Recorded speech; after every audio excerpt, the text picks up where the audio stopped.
Scholars Unbound is a bi-monthly podcast or video series that showcases the voices of scholars who know no boundaries when it comes to the pursuit of knowledge.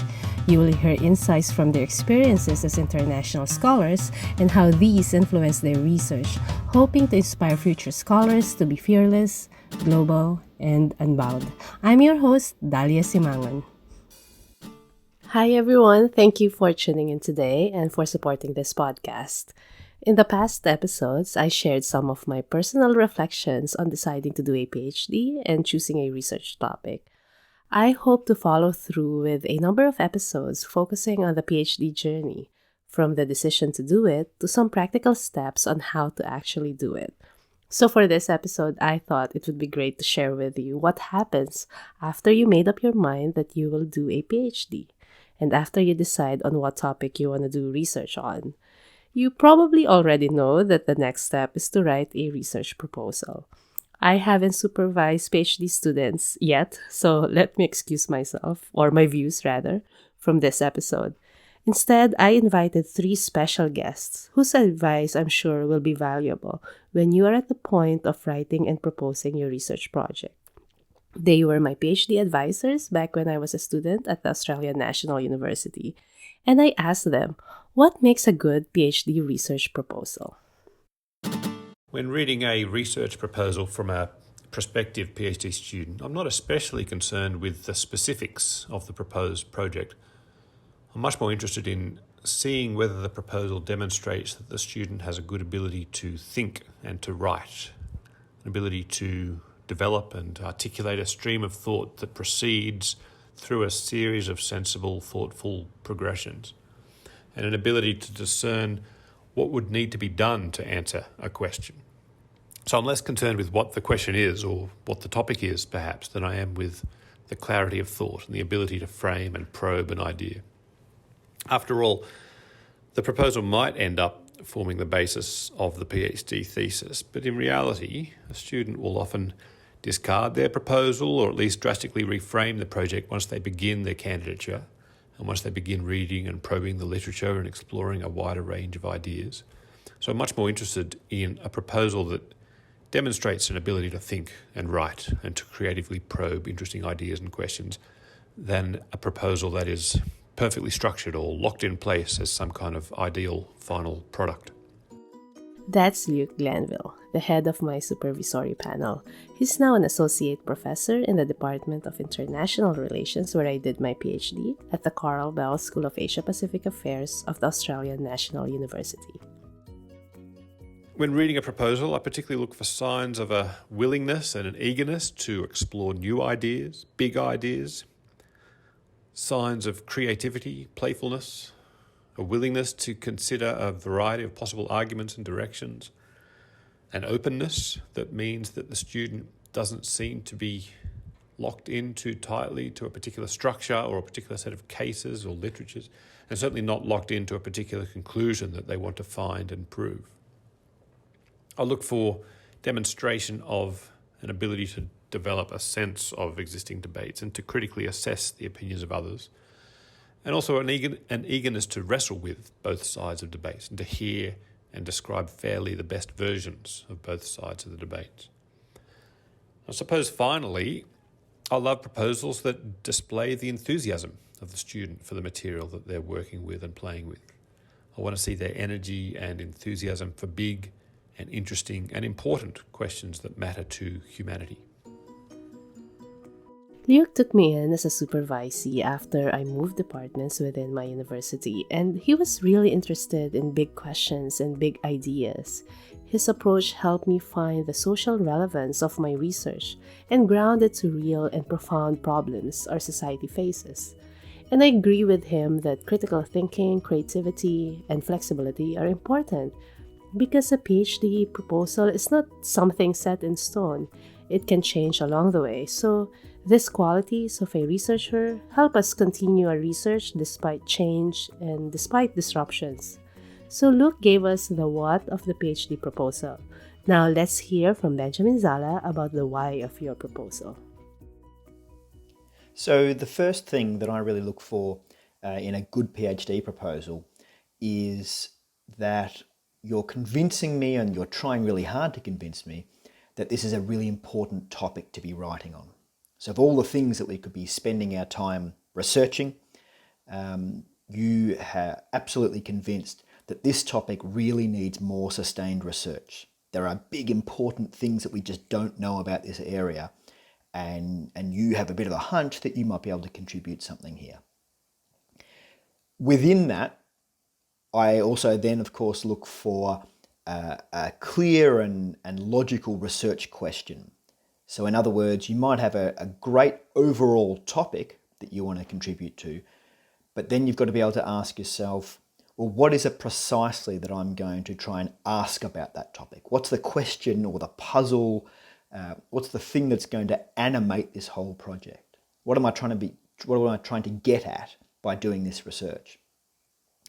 A good proposal, I think, also demonstrates at least some, if not really quite a sophisticated or quite developed understanding of the existing work that's out there. Because one of the things that you're trying to convince people of is that this is an important topic, but part of the reason we need your research project on this is because there are things that we don't know or things that we don't understand fully yet, and that your research is going to help us do that. And therefore, you've got to be able to demonstrate that you are pretty across the work that has been done and the stuff that is going on now. And that will obviously build, if you are successful and you start the PhD program, you'll get an even better understanding of the existing work. But you want to give those who are looking at your PhD proposal some sense that you're pretty on top of, particularly the latest research in this area. And you can articulate how your research, how your project will add to that, how it will build on it, how it might challenge certain things, how it might fill some gaps, whatever it is. A good proposal also has some sense of how the research will be done. So quite a practical issue.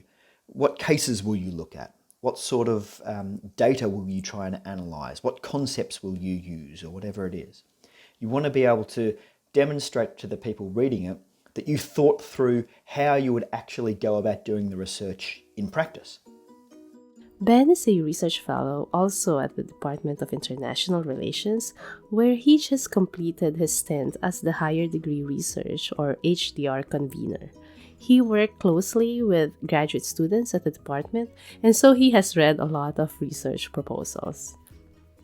And then I think the final thing that I really look for in a good PhD proposal is that it's actually really well written. Because a PhD is ultimately a written document, this is really your first chance at demonstrating to a potential university department that you're up to the task.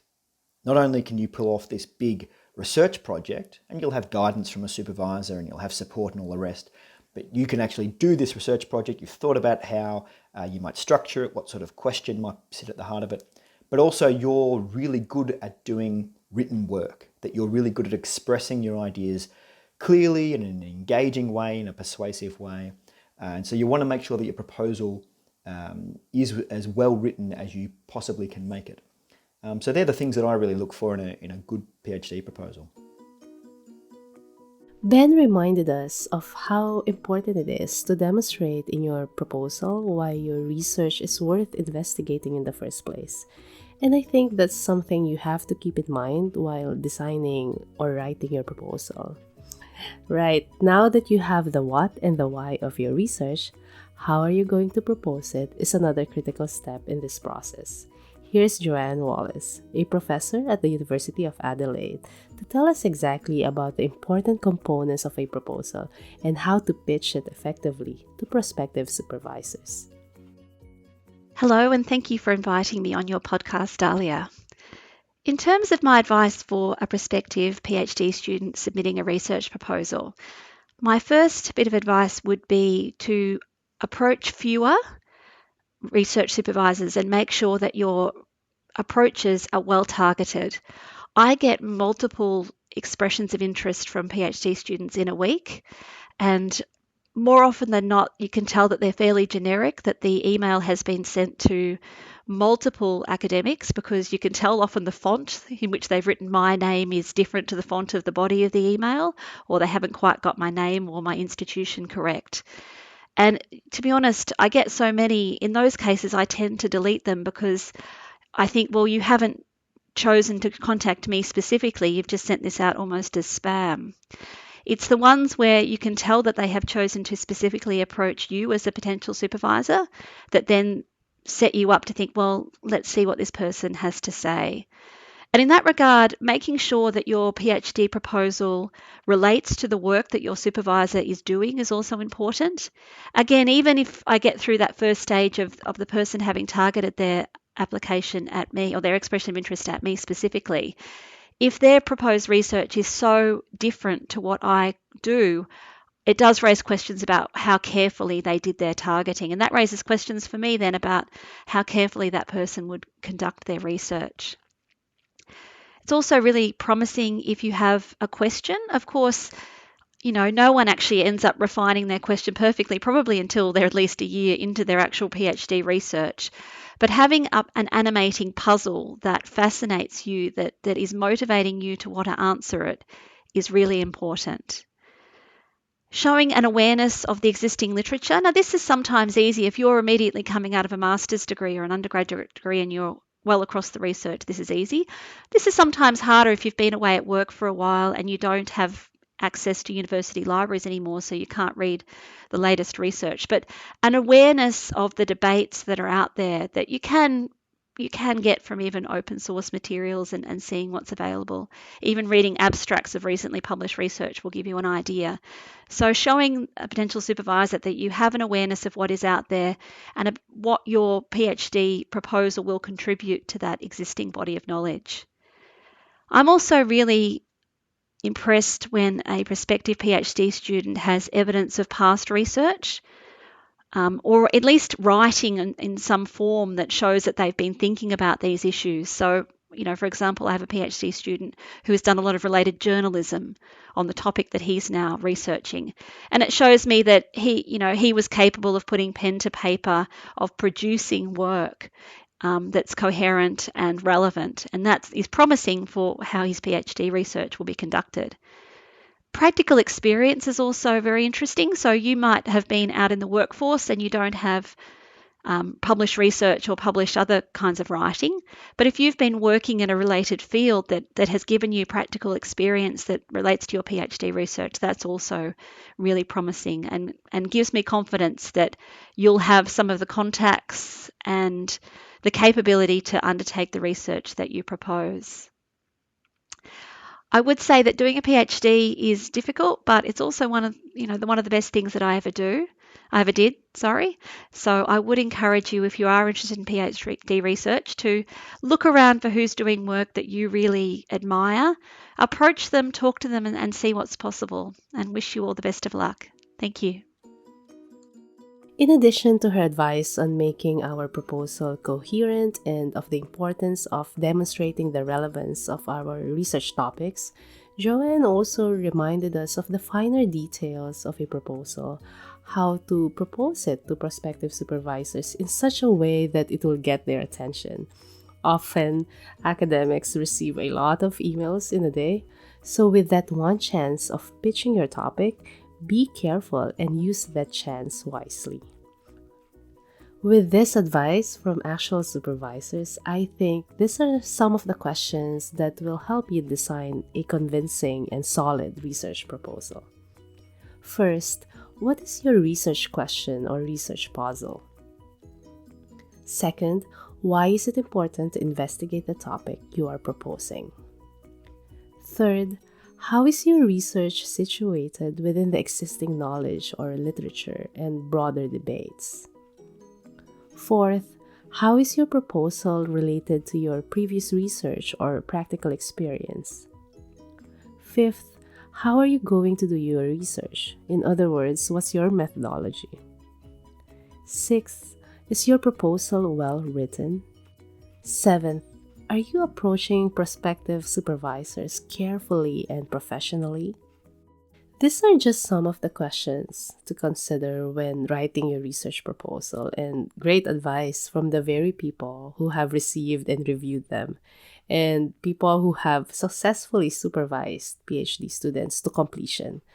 I want to thank Luke, Ben, and Joanne again, my former PhD advisors who are always supportive of what I do and for taking the time to share their views on this topic.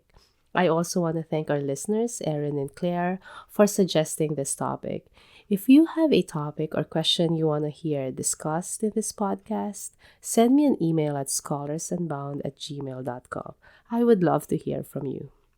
I hope this episode is helpful. Good luck, and I wish you a positive outcome if you are at the stage of proposing a PhD research project. Thank you for listening to this episode. Please consider leaving a comment or rating at iTunes or any of your preferred podcast hosting platforms. For details about upcoming episodes and how to support the Scholars Unbound project, visit daliasimangan.com/scholars unbound with the link in our show notes.